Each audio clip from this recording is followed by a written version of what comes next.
Hi, and welcome to Things I've Learned. Today we're joined by Clarissa Burt, who, among her long list of accomplishments, is an internationally acclaimed award winning media personality, producer, director, writer, author, public speaker, and former supermodel. She's the founder and CEO of Limelight Media, where she can be seen and heard on many different multimedia platforms. And she's the author of the award winning book, The Self-Esteem Regime, the step by step program she's developed to help readers manifest confidence in all areas of their lives. Clarissa, welcome to Things I've Learned. Thank you so much. It's great to be here, John. Really good to be here. I can't wait till we get to enlighten everybody today with happy, healthy self-esteem. So first of all, I want to say the book is it's a great read. It's very uplifting. I think it's filled with both helpful advice, but also like actionable advice that you can put to work like immediately as soon as you read the book, which I think is amazing. Yeah, well, that's the thing. I didn't want it to be another book about self-esteem. I wanted it to be you pick up the book, you're going to do self-esteem. This is a manual. For me, the self-esteem regime is a manual, a mission, and a movement. And I'm going to be happy today that everybody in this world lives with as esteemed beings, and living in healthy self-esteem is the best way to get there. That's awesome. And actually, self-esteem and, low self-esteem, I think it's such a common problem, possibly a bit of a pandemic these days. And I want to start with a topic that really hits close to home for me. So, I'm a father of two daughters. And one of the first things that struck me was your statement about how often people do suffer from low self-esteem. And I feel like, unfortunately, a lot of times self-esteem, low self-esteem, especially for young girls, it starts, with things about their personal appearance, which I think is terribly unfortunate. You give a number of case studies in the book where you helped people with their self-esteem. And I really want to kind of drill into that and talk about that a little bit. What do you think is a good way for parents to be able to be supportive, especially if their daughter's personal appearance and they're interested in it, without making that too important or them feeling like it's their self-esteem should be overly dependent on that? Yeah, it's a really fine line between wanting to support young girls. If you want to go with girls, it's fine. But the cover of my book is blue because I also believe that self-esteem is it doesn't discriminate, and therefore men also suffer greatly with the lack of happy, healthy self-esteem. So, but I mean, the first thing to do, especially with parents, is you want to give them as much autonomy as you want to be able to make their own decisions. But in this age of social media, we have to be really, really careful with our kids because they are really taking a look at what self-esteem is and what it isn't because of what they're watching on self-esteem. Oh, sorry, on social media. And with that, I can say that we came out with last year in April. Vivek Murthy, who's the Attorney General for the United States, came out and said that we have a youth mental health crisis. And so there are some really, really scary numbers that hover around this remark, and that is that our kids today are either anxious, depressed, thinking about committing suicide, or have committed suicide. And the numbers are in the 50% range. So we really have to be extremely careful about what's happening in their world as well. So I would say staying, kind of far enough away, but close enough to know what's happening, what's going on, what they're going through, get them to talk about it, which is never an easy thing to do. But my idea is always, and I'm not a parent, so I'm not here at all to pontificate or to tell people what they need to do. But I'm a proponent of getting back to, the kitchen table for that hour of a day, an hour and a piece, whatever it is. Everybody puts up their devices. There's no TV even. And it's that time where you get around that table and just say, how was your day? What's going on? And everybody has a conversation. And I know it's tough with teenagers. They hate, it's like, fine, how was school? Good. What's going on? Nothing, and I understand that, but I think that there's got to be a balance that's struck somewhere. And maybe that is even in the kitchen before we sit down at the table. And that's, okay, everybody, come on, you get to, I don't know, chop up the celery, you set the table, a little bit of fun, like nice music in the background, like make it a moment that's super enjoyable for them, but there are no devices about. I think that's one of the most important things. And then giving them encouragement, the encouragement with, and to understand that, life is not always about what you look like, that there are unrealistic goals that are being obtained thanks to the filters that there be, a lot of these social media platforms allow kids to use. I really have to always take off my hat to the Dove Self-Esteem Project. And last year they came out with something that was called hashtag turn your back. And it was turn your back to the filters that I think was called the glam filter, the glamour filter, or something along those lines, that give 8, 9, 10, 11, 12, 13, and 14-year-old girls the idea that just putting on this filter makes them so much more beautiful and so much more glamorous, and in some cases so much sexier, to be more attractive to themselves, to their peers, and to boys. This is not sustainable because it is not realistic. It's not real and it's not truth. It's all perception. And we have to drill that into the kids' heads from a really early age. So there, I hope that answered the question. Uh, Absolutely. And I love where you went with that too, which wasn't, hey, limit your time on social media or something, because that doesn't really solve the problem. Where you went instead was, this is what you need to provide so that they feel like they've got that kind of foundation in what's real, which is really what makes the difference, I think. right. That's So, awesome. you want to be really careful of like negative self-talk. When your kids are starting to be negative, when you feel that like they really are losing their sense of self-confidence. And broken down, confidence is confidere in Italian, or it was in Latin. I speak Italian because I lived in Italy for 30 years. And confidere means with trust. So when you say self-confidence, it's that self-trust that you believe in yourself, right? You know that you are filled with the tools that you need in the shed, and I can get to that in a minute. The other thing that our kids do, we all do, to a certain point, is comparing yourself to others. So if I were to say to you, we hear a lot about the Joneses and keeping up with the Joneses because the grass is always greener on the other side. Well, I think that it's really important that kids even know that the grass is always greener where you water it. That's great. And is it really grass, John, or is it astroturf? So is it right? So is Yep. it fake? Is Yep. it plastic? Is it not real? So bringing back the concept, constantly underlining and underscoring, and highlighting, showcasing the fact that there's real and then there's perception. And as we get closer and farther in down the AI rabbit hole, this is going to be even more important. That when your kids have got a bad self-image, that they're depressed or anxious, when they live in self-doubt, or that they're fearful of success, they're fearful of failure, they're fearful of all the things that life brings about. So that I remember being in that stage in life as well. And I know that as I progressed through life, I was able to find the tools in the shed that I needed. And you said before, when we were pre-internet and pre-computer, there were 3 bookstores in the United States back in my day, which were Border Books, Walden Books, and Barnes and Noble. And in the very back, John, there was a little teeny section called self-help. Hmm. And that Yep. self-help section might have had 40 to 50 books on it, but it's where I lived. I couldn't learn enough because I needed the assistance, the guidance, the support, a way out, the reason why I needed to know more. And so at a very early age, I never read fiction books. I never read biographies. But I always wanted to know more about how I could be a better person tomorrow than I am today. And I think that's really important too. Also be really careful that come to mind with eating disorders with your kid. This is obviously you want to be careful with eating disorders, drug and alcohol abuse. All of those things will give you a good idea that you might be needing to spend more time and more attention, you too, off of the devices in front of the computers, with the kids, because they really need their parents. They need you. I especially speak to fathers, because dads, for somehow men really, they believe that their little girls, it's more of a mom thing, and mom is really not that way at all. You want Yeah. to be very careful about remembering that you are your daughter's first love, and therefore you must always be the man that you would want your daughter to marry. Oh, So wow. every interaction, every man says that. It's so funny. Every interaction, they are watching you like a hawk. They listen to you and the things you do, you say, how you treat their mother, how you compliment them, what you say, every little thing you say to them. Even something like, what are you in a mood about?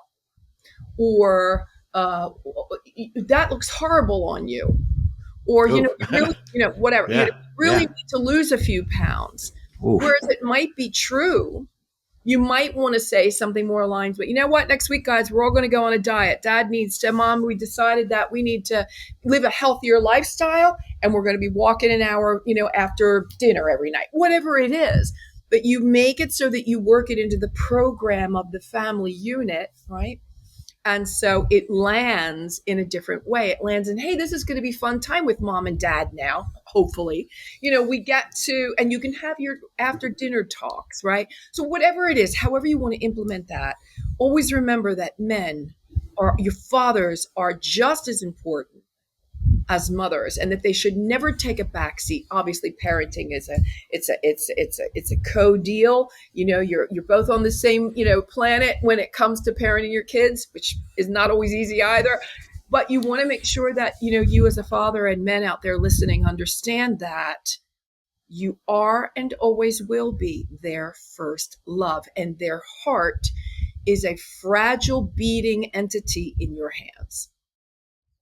That's amazing, very profound. I think a lot of that is so important, and not something that a lot of dads think about. But yeah, I totally agree. So important. So in the book, you talk a lot about, I think, amazing framework. I feel like what it does really helps you build healthy habits and stick to them. Like, I feel like that is kind of at the essence what it is. Yeah. And it felt to me a bit like when I was reading it, like I almost felt like, and you actually kind of touched on this a minute ago, but it felt a little bit like you were saying, here's the advice that I wish I could give my younger self. And so, I'm curious where it was in your career that you felt like you were able to start adopting this, or was it that whole lifelong learning process that you I think learn these and you without a pick them doubt, it up? was a lifelong learning process. And one of the things that I think was the most important is, being able to come to the table always with a value system, remembering that your value system is your life's blueprint. It's the way you present to not only to yourself, but to those around you, whether it be in your personal life or your business life. So, so I came up with my own value system, and my value system is I take the high road. And the high road is honesty, integrity, gratitude, and honor. And you know that when you have any dealings with me at all, you're going to get radical honesty. You get 100 million% integrity. You're going to get my gratitude and my honor. And it always, let me tell you, John, it doesn't always make me the most popular person in the room. A lot of people, that's just way too much for that.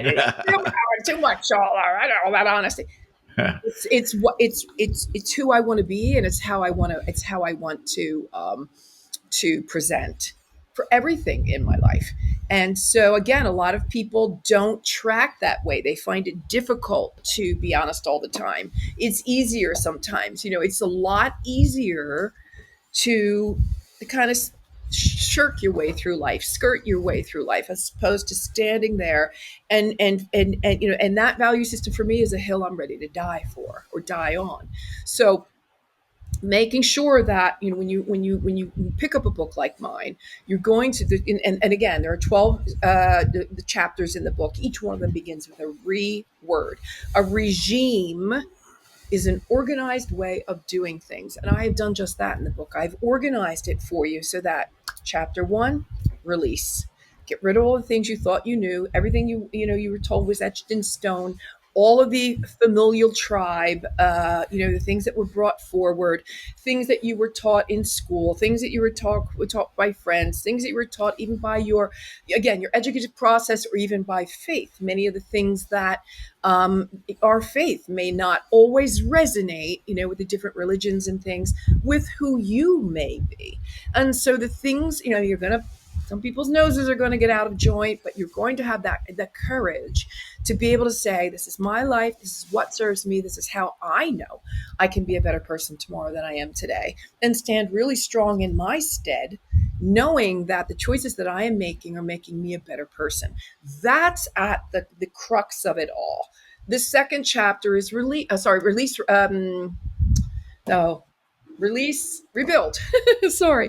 The second chapter is rebuild. So now, from ground zero, I've released all of. Now I want to rebuild and build upon that new foundation that I know will serve me.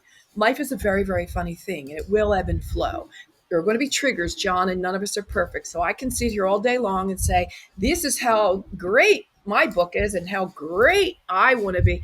But it does, life will trigger you and things are going to come along and you're going to have potentially, a death will come along, a separation will come along, a divorce will come along, a betrayal will come along, and it will destabilize you and it will hurt tremendously.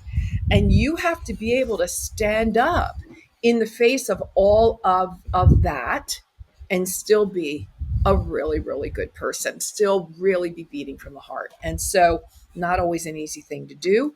But I call it, I say, it's like a tree, right? And it's got those roots that are really well rooted in the ground, standing strong in its stead.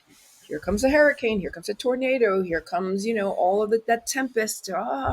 And so within that, maybe the tree is going to lose a leaf or two, or maybe even a branch. But it's not going to be uprooted with the storm and transported away because we won't be transported away because we have the tools in the shed that we need at any given time. So allow yourself the grace, allow yourself the time to mourn all the things you may need to do, but you still have that baseline of what your value system are, who you are, and what's standing in your strong and sturdy self esteem. Yeah, and I remember in becoming a person of influence. The great book in basically the beginning part of it is integrity and why that's so important. And at the time, I thought, well, this is kind of interesting. Like, why would they be starting with it? But everybody who I know, who I've ever wanted to emulate or follow, who's been in a high level position or somebody who's been a real leader, that is really the essence of what they need to have first for people to even want to follow them. So totally get that. Exactly. So I think in general, like successful people usually would credit consistency as probably one of the most important things in their success, like just showing up every day. And I feel like the regime, like one of the things about the regime is specifically about like consistently doing the same things every day. Like you're saying, having those tools in the shed that you can constantly rely on to get you back to where you need to be and just every day keep going with it. Do you feel like that's a key part of your success and what you put Yeah, in the regime? without a doubt. And here's, chapter 3. So we talked about release, we talked about rebuild, and now chapter 3 is responsibility. Where are you taking responsibility in your life, and where are you shirking responsibility in your life? You need to, as you said, you need to stand up, stand in, and stand strong. One of the things that I like to offer, especially, in the book and to those listening, is I take responsibility for my emotional pain. Nobody gets away without, you're not going to get out of this life without it. It's just a fact of life, right? You're going to have, wherever it came from, but you take responsibility for that, and you put on big boy britches and big girl britches, and you deal with things with maturity and as an adult. Because you're standing in the room screaming and acting like a 5-year-old child, you really need to be working on your emotional intelligence. And a lot of people don't eat. First of all, they don't know what that is, and secondly, it's not. Again, you need tenacity, and you definitely need courage when you're working on yourself. It's self-improvement, personal development, self-esteem. You need courage. You're going to say this is where it ends for me. Like every day I say the toxic stops here, right here. I live a non-toxic lifestyle. I do the best that I can to do that with everything that I do, with looking good, feeling good, being good, and living my greater good. So as non-toxic as I can get all of that, that's what I strive for. And remember that our personal development, our self-improvement is our sacred duty. It is a sacred duty to ourselves and to others, because because we want to do the right thing. We want to be living our best lives. We want to be being our best selves. And so taking the responsibility for the emotional pain that we have suffered, are suffering, will suffer, is one of the big boy pant moments that you go, what? It wasn't my mother. It wasn't my father. I thank them for that. Thank them for the information. Thank you for the input. I got it. It wasn't the greatest. It hurt. Nope. Parenting doesn't come with, as we know, it doesn't come with an instruction booklet, right? And they only knew what they knew. So thank them for what they were able to pass on to you. Might not have been the greatest, but they did what they know how to do. Now you say, okay, my emotional, intelligence is something I will work on until I am, until the day the Lord calls me home. I'm going to work on it. So there you go. Yeah, you do throughout the book talk about confronting your demons. Like I think in every chapter, there's probably something like The that, daily and I think demons. that's awesome. The Yeah, daily I demons. Yeah. I think that's what people really need to be thinking about is the fact that they always, no matter what else, they could always be working on whatever their limitations are, their personal challenges. Yeah. Always something they could be working on. Yes. Absolutely. It never ends. It's one of those kind of things that it's just it's easy to be called back in. I use the water cooler, the water cooler moment, in the office, and everybody's like dishing on Susie Q, Susie Q, Susie Q, Susie Q. So if you were to walk up to the crowd and go, you know what, guys, I know Susie Q, and I don't know, it's not my experience of her. Maybe she's just having a bad day. You know what? Maybe she just needs a hug. Turn around and walk away. What have you just done? Not because you want to, Changed. no, you Yeah. completely change the dynamic. And hopefully you've made people think that, you know what, I am being a jerk. I need to work on that. I need to not fall into this. And so again, it's that personal growth. These are little teeny personal growth moments that the universe keeps coming in and going, you know what, you really need to work on. Don't be mad at the person that came over and sort of like put the mirror up to your face. Thank the universe, thank that person for doing that so that they were able to illuminate for you a moment or something that you need to be really working on, because it's never a good look to be trashing someone else. It only is a reconfirmation of the lack of your happy, healthy self-esteem. Yeah. 100%. Yeah. Wow. So, one of the things that you talk about in the book was the kind of the foundational piece of it is kind of discovering your calling, right? And understanding what your passion is and what it is that you're going to go after, which is kind of a really important start to your journey. And I actually felt like this was a really complicated thing because for most of us, we have these dreams or aspirations or things that we've thought maybe since we were a little kid that we wanted to go after. And maybe if you asked us, what is it that you want to do? We might suggest something that is a result of us not fully understanding what Right. we really should be doing, what we really want to be doing, what our true calling is. You gave a great example in the book of a woman who thought she wanted to be a model. As you kind of led her through the process, you realized, yeah, maybe that's not what I want to do so much. But I feel like there's still a whole lot of value that people get out of pursuing these things, even if it isn't fully, what it is that is their true calling. Could you talk a little bit about the experiences that you've had with people where maybe you either help them to understand what it really was that their true calling was, or help them kind of discover it, and why just that self discovery is so important, even if they didn't initially think of what their true calling was. One of the first things that I loved, and I got this exercise, an exercise in the book that I first learned of through Louise Hayes and her works, and then Jack Canfield, the co-author of Chicken Soup for the Soul, used it in his work. So I figured it was good enough for my book as well at that point. And it's mirror therapy. And it's where you really get in and there are two ways to approach a mirror. One is to look at the mirror, and the other is to look into the mirror. And when you're looking at the mirror, that's when you're preening. It's when you're getting yourself ready, right?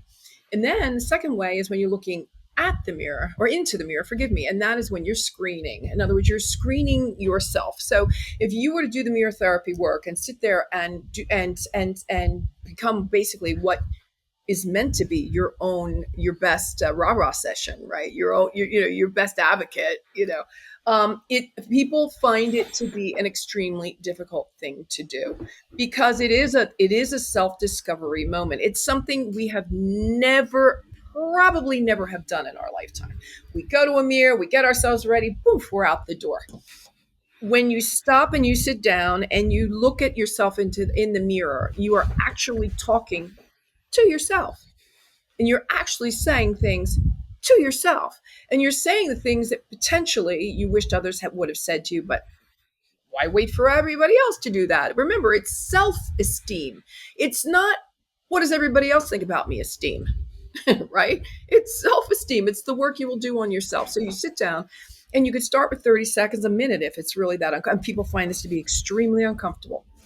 And A lot of people need a tissue because it's going to be hard for them. So if I was to say, hey, Clarissa, good morning. How are you doing today? Well, I want to let you know that, I really like you. I do. I like you. I like you as a person. I think you're fun. You're funny. People seem to get along really well with you, whatever. And then you can get on to, I really love you. I love you. And I know that that's important because self love is where it really basically all starts. And by the way, don't get self love confused with narcissism. That's a whole Hmm. other show and a whole other concept and has nothing to do with loving yourself. In fact, it's the extreme lack of self esteem is narcissism, but I digress. So when you're back in that era and you say things like, great job on that presentation you did the other day. Wow, you really knocked that out of the ballpark. That was great. Your vocabulary skills could have used a little bit of work, but outside of that, you have this conversation with yourself, and you talk to yourself with that kind of verve and that kind of love, and then you can even say, you know what, I want to let you know too, I forgive you for I do. I forgive you for X, Y, and Z. And I know you well enough to know you're going to work on that.